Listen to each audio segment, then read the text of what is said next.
roll the dice, hope for high.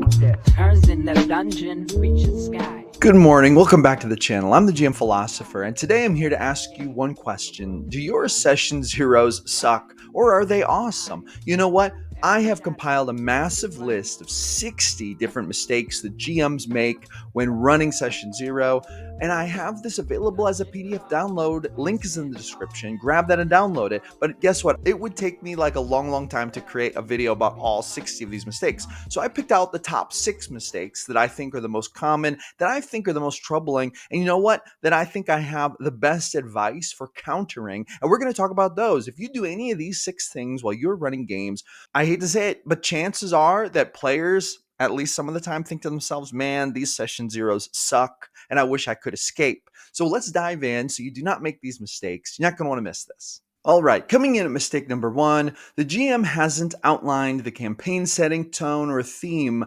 clearly enough for the players. Let me tell you why this is a problem.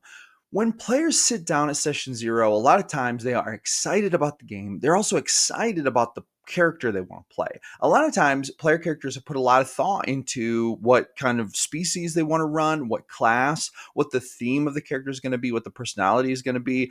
And when they sit down at Session Zero to basically introduce this character to the GM and to the rest of the players and to talk about it and to get ready to run, this is a very exciting thing. This is a happy thing. This is an upbeat thing.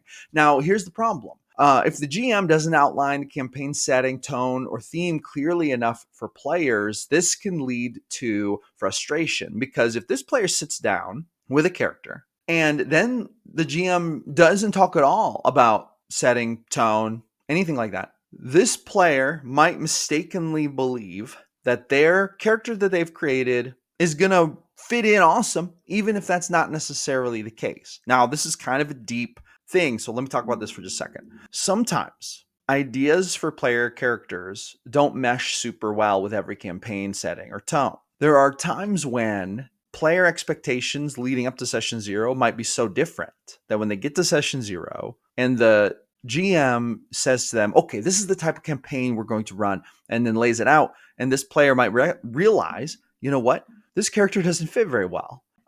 This is kind of a problem. And then maybe they talk to the GM about it. This is what we want. This is the best case scenario. And hopefully they can figure out a way for that player to play that character anyway and have a lot of fun doing it and make it so that it fits well with the campaign. But here's what the danger is. If the GM never covers this and they just launch into the game, this player character might find out halfway through Session 1, oh my God, this character is not going to fit with this setting, to the point where it's not only disappointing, but it's disheartening. Dare I say, it's deflating. This is a big mistake that can leave a player feeling really just zoned out in Session 1 if Session 0 doesn't work to accomplish that gap, right? So that's the first mistake. And what can be done to fix it? Well, the GM can outline the campaign setting, tone, and theme clearly for players in Session 0. This will help to prevent that mistake. Coming in at mistake number 2, necessary materials like rulebooks, character sheets, or virtual tools, or a session outline are missing or incomplete. All right, here's the thing. This is about just pure prep work. Okay. And let me tell you the problem here. If I'm a player and I'm showing up to a session and the GM stumbles in 15 minutes late, say, oh, I forgot my book. Does anyone have a handbook I can borrow? Or, oh man, I forgot my Dungeon Master's guide.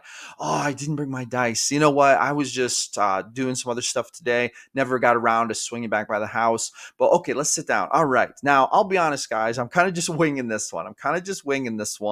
I haven't really had a chance to do any prep work. Just been super busy. Already, this GM is starting off on a bad foot. This is not a good way to respect players' time. When I'm a player in a game, I want to know that the GM is respecting my time. And when I'm a GM, I want to respect the time of the other players. This is very important. These people are putting their trust, their faith in me to run a good game if I'm the GM. And if I'm showing up ill-prepared, not prepared, showing that I didn't even care enough to put together a plan or to assemble the necessary materials, this is not a good look for me as a GM. And this is going to cause players to be like, what is going on here? And this is a huge mistake that GMs can make at Session 0. Let's go a level deeper, and I'm going to tell you why this could even be a bigger mistake than just being unprepared. The problem here is one of actually respect for the players And if players sense that the GM isn't that serious about the game, they're not going to be that serious about the game. Why would a player place a higher importance on a game than the GM when the GM is supposed to be the one running and facilitating it? The players are going to take their cues from the GM. They're going to take their cues for their enthusiasm from you. And so it's up to you to set that tone. So when I'm the GM, I want to show up early. I want to bring all of my resources. I want to have character sheets for everyone. I want to have everything possible that I could have possibly thought ahead to bring. I want to have it there. And then if unexpected things do happen, at least I was 95% prepared and did everything I could. And this is a really good look. So this is what we want to do as a GM. We want to show up prepared. And that's really the antidote to this problem is just show up prepared. Just put the time in, set aside some hours in the days or weeks leading up to session 0 and show up with everything in tow and be ready to go for session 0. By the way, do you struggle to come up with plot arcs on the fly? If so, I have the perfect tool for you. It is called My Ultimate Plot Randomizer. It is a free ebook. When you join my email list, you can download this for free. You'll get the link in your first email. It contains 4 D100 tables that will let you roll random plot arcs whenever you need them. Roll the hook, the conflict, and the conclusion, and even add wild and wacky stuff all right there. Download this, print it out, add it to your tool collection, and you will never go without another plot arc again. I give this away for free to help you create awesome plot arcs just like I do. I use this in almost every single session, and you are not going to want to miss out on this, so make sure you grab this. And this is going to take us to point number 3. The GM doesn't facilitate a structured discussion leading to chaotic or unfocused conversations. Now listen, I realize that in a fun environment, you don't want to be just a gavel-pounding arbiter of conversation itself as a GM. Of course not. This is a fun thing. Everyone should be allowed to say their part, and a little casual discussion doesn't hurt anything either. But there's a little bit to be said about a little bit of leadership going a really long way in helping to organize a session 0. And here's the truth of the matter. You only have so many hours to do this. Once session 0 is done, you should be pretty much ready to jump into session 1. And if you're not ready, if you only make it halfway through session 0 prep, guess what? You're not going to be ready for session 1. And as the GM, it's your responsibility as the leader to really make this happen. So how can you do this? Well, making sure that you have yourself like a checklist of things you need to accomplish, and then being willing to keep the conversations structured, keep people on topic. If the topic wanders to something else, be the one who kind of like kindly and nicely like brings the topic back home. Being the person who helps to guide the group through your checklist for preparation is really the goal and how you prevent this from happening. The biggest danger here is not completing session 0 because you're going off on tangents and things like that. So if you will have yourself that to-do list and then you just make sure to guide the group to get through it by the end of the session, you will pretty much be good to go. That's really all that's required on this end for the GM. But GMs who don't pay attention to this or who overlook this, they run the risk of not finishing out that prep. And this leads to a very, very chaotic session 1 where you might have a lot of players just sitting around while you as the GM are trying to sort through the things that didn't get sorted out in session 0. That's what session 0 is really for. All right, coming in at number 4, this is kind of a weird one. And to be really honest, I have seen this once, but I think that this tends to be more rare than common. But drop a comment and let me know if you've seen this before, because this one is crazy and wild. Here it is. The GM pressures players to choose specific roles instead of letting them play what excites them. Friends, I don't know if there's any GMs out here doing this, but this is rough. This should not be the way it goes down, okay? I once played in a game that was kind of like this. And, to be really honest, a lot of it had to do with not being clear in session 0 about what the goal of the campaign was. I've had GMs in the past basically say, hey, we're playing this kind of game. And I say, okay, here's my idea for the character. And they're like, oh yeah, that's awesome. And then once I start like playing that character, they started kind of like trying to micromanage it. Like, oh no, you shouldn't do that. You shouldn't do that because this is what we're trying to do with the campaign.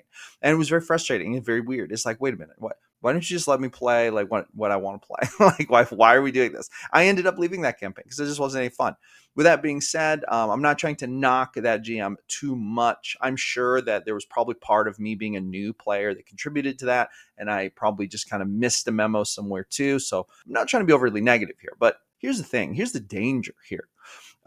Players get excited about playing specific types of characters. They get a character in their mind. They want to play this kind of character. Now, Players shouldn't be just chaotic and choosing willy-nilly ridiculous things that are not going to add to the game. I actually believe that players should be relatively serious in what they choose to play. I think they should respect the GM, and that I think that they should respect the game and the sanctity of the game, and they should have a reverence for the game.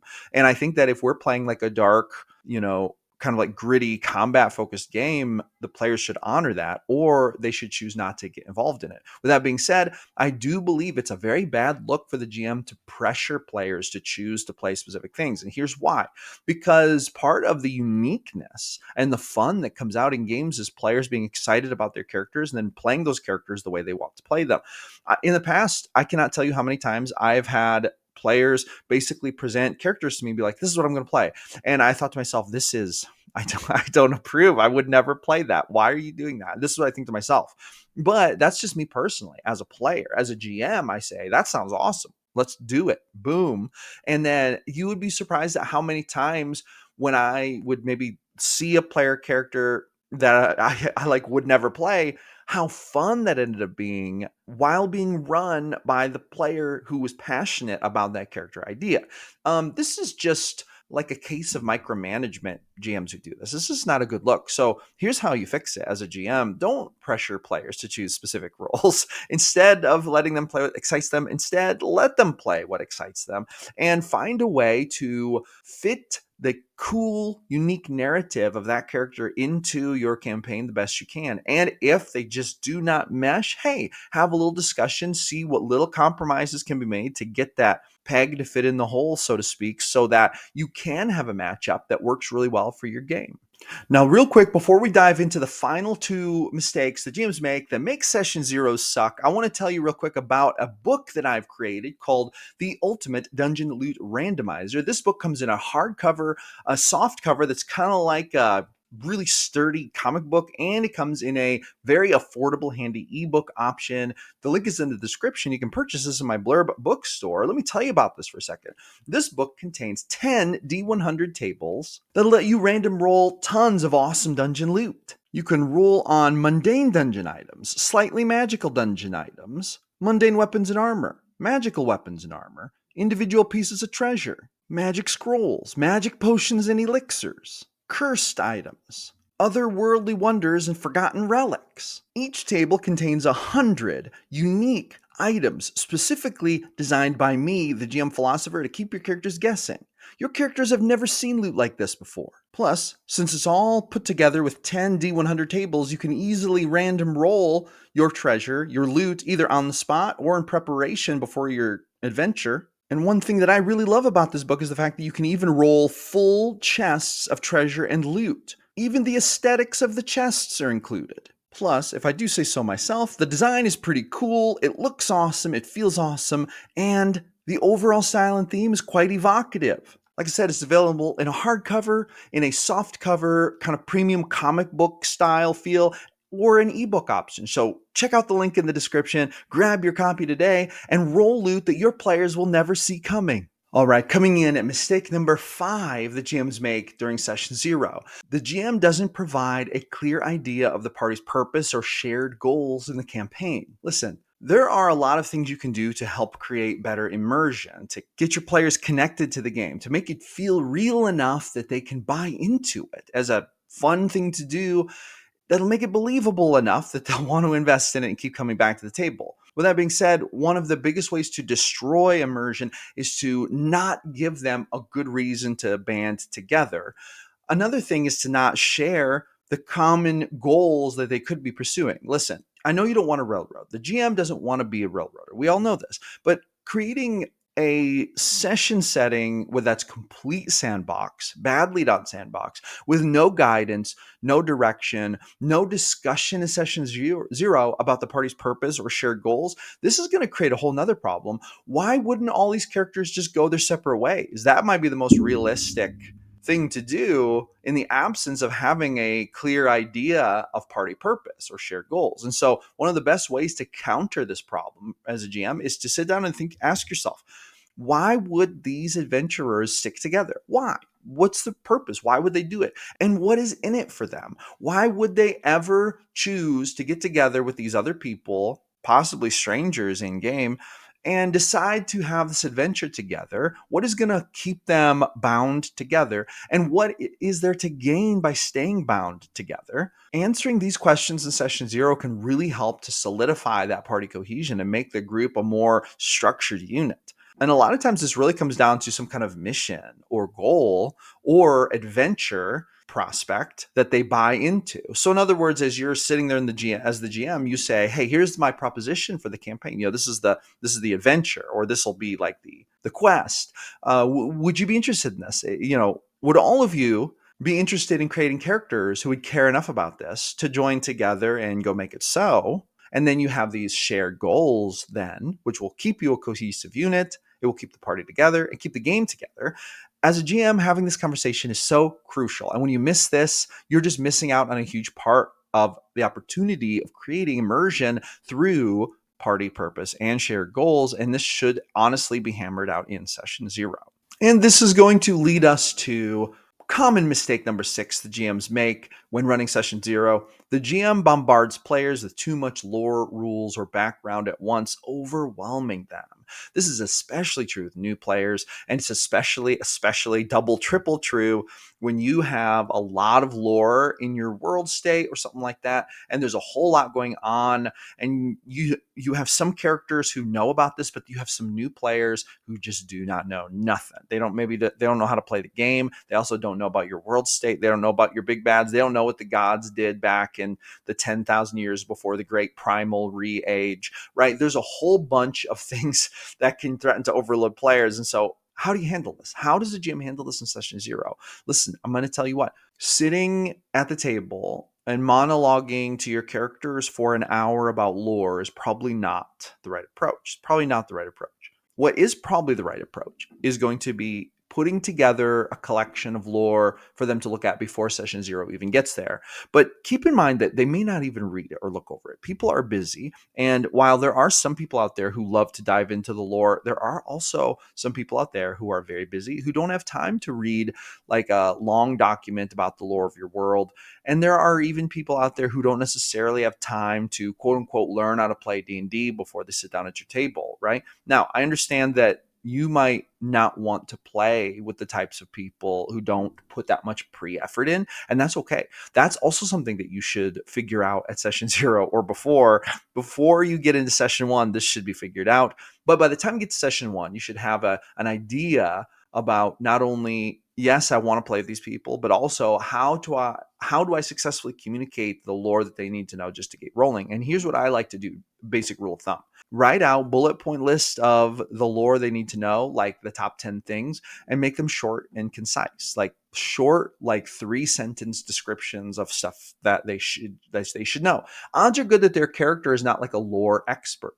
What they really need to know more than anything is their character backstory, and then the little ways in which that character backstory fits in with the lore. And they probably should know the local history of like the area they've been spending time in. They're probably not going to be a history guru, so knowing all of that deep lore beforehand isn't necessarily even necessary. Although sometimes as a GM, it is easy to fall into that like trap of feeling like everyone needs to understand all the lore really well. The truth is, most players don't need very much lore at all, and you can trickle it in through the game in ways that will make them really care about it. And this is actually one of the best ways to build lore, is to just trickle it in through the game. But anyway, the GM bombarding players with too much lore, rules, or background at once can overwhelm them. And this is a mistake that can happen in session zero. And spending too much time on this can also just eat up valuable and precious session zero time that could otherwise be spent doing more productive things, like getting through your checklist of session zero stuff that you should get done before session one. Anyway, there you go. There you have it. That is going to conclude my advice on mistake number 6. And that, my friends, is going to be a wrap. Thank you so much for coming back for another episode of GM Philosophy in the Morning. I'm here every single day creating videos about the best game in the world, D&D. So I will see you awesome people on the next one.